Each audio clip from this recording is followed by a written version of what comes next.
Bom dia! Vamos começar hoje uma aula de princípios de macroeconomia.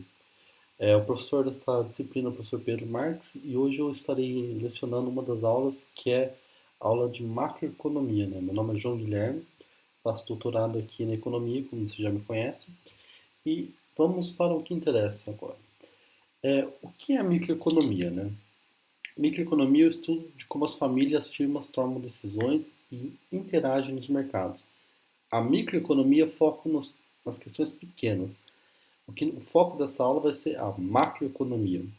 Macroeconomia é o estudo de fenômenos da economia como um todo, ou seja, um país, uma nação, o mundo, o estado de São Paulo, coisas grandes, né?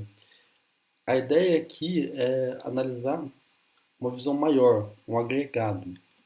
Seu objetivo é explicar as variações da economia que afetam muitas famílias, firmas e os mercados simultaneamente. Uma das grandes marcas da macroeconomia é trabalhar vários mercados ao mesmo tempo. Podemos trabalhar mercado de trabalho, mercado financeiro, mercado de juros. E a macroeconomia busca as interrelações entre esses mercados, sempre do ponto de vista macro, né? Ou seja, do ponto de vista maior. E a macroeconomia. A macroeconomia busca responder questões como por que a renda média é alta em alguns países e baixa em outros? Nem sempre a macroeconomia foca em responder por que da desigualdade, né? Por que os preços sobem rapidamente em alguns períodos de tempo, enquanto em outros eles são mais estáveis? E por que a produção e o emprego se expandem em alguns períodos e se contraem em outros, né? Em alguns momentos a gente tem uma expansão da economia, outros a gente tem crise, né?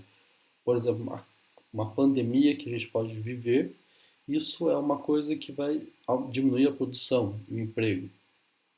Eu vou fazer uma análise macroeconômica bem rápida agora, que é o seguinte: numa pandemia, quando o governo intervém na economia, gerando um auxílio emergencial, ele está buscando manter que as pessoas continuem consumindo, mas não necessariamente vai manter o emprego no curto prazo.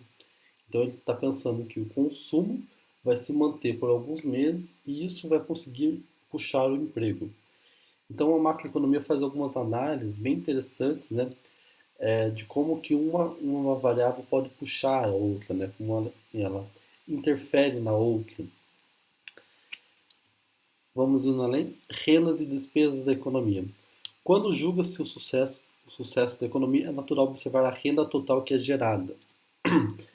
E a renda, né, para o economista, como toda renda é igual a despesa.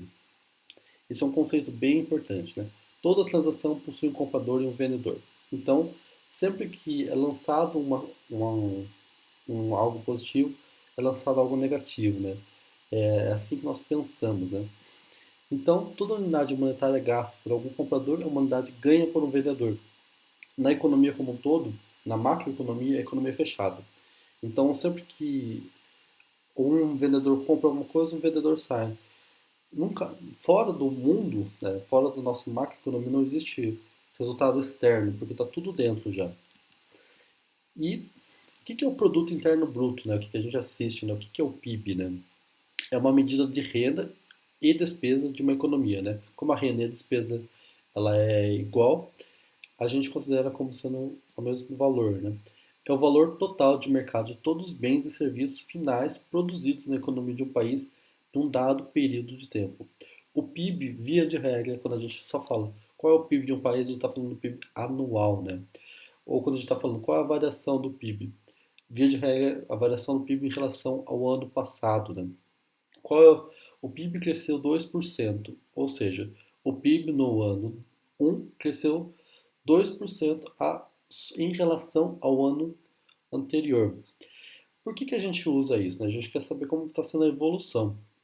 A ideia do PIB é como o agregado da economia está crescendo, né? Alguns setores podem estar puxando para baixo, outros para cima, né? Indo além. O diagrama do fluxo circular de renda. Aqui é uma coisa super interessante. A igualdade de renda e despesa pode ser ilustrado pelo diagrama do fluxo circular de renda. Ou seja, na economia, o dinheiro ele tem que sempre ele está se movimentando. E como é que ele se movimenta, né? É o fluxo circular de renda. Existe um mercado de bens e serviços. O que é o mercado de bens e serviços? É você vai lá, compra alguma coisa no mercado, ou você vai lá no cabeleireiro, compra o serviço. Esse é o mercado. Dentro desse mercado, é um dos mercados que a economia analisa, o macroeconomista está analisando. Só que existe outro mercado, o mercado de fatores de produção, né?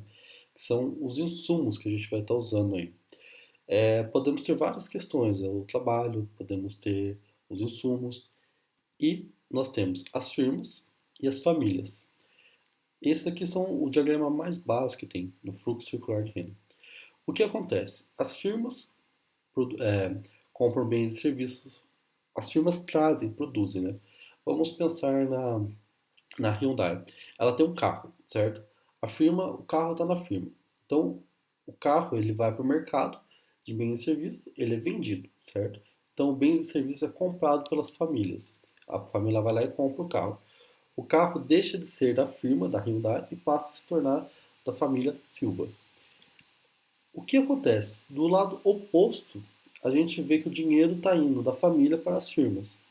Então, o que a gente tem embaixo é a bem ou serviço de mercadoria, o carro, está passando das firmas indo para as famílias. E do lado oposto, a gente tem o contrário, em que a gente está lá 40 mil reais, pegou e está saindo das famílias e indo para a firma.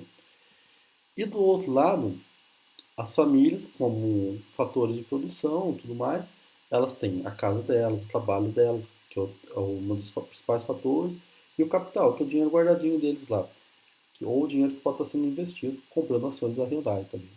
Então, esse valor, ele entra pelo mercado de fatores de produção e vai para a firma.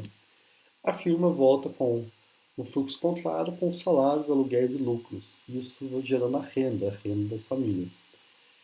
Aqui é a economia como um todo, então tem vários fatores, né? Esse é o fluxo circular da renda.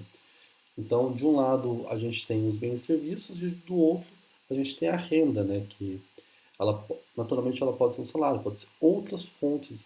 A renda não se resume ao salário, ela pode ser remuneração pelo, pela, pela terra que alguém tem, pelo dinheiro que alguém tem. Então são várias as rendas. As rendas circulam num sentido, os bens e serviços no outro. Esse é o conceito super importante do fluxo circular da renda, porque o dinheiro na economia ele não para, né? Quando a gente fala isso, quer dizer que o dinheiro está fluindo na economia. E do ponto de vista, os bens e serviços também têm que estar fluindo. Um sistema contrário, né? Então, enquanto um vai de um lado, o outro volta do outro. Isso aqui é uma simplificação.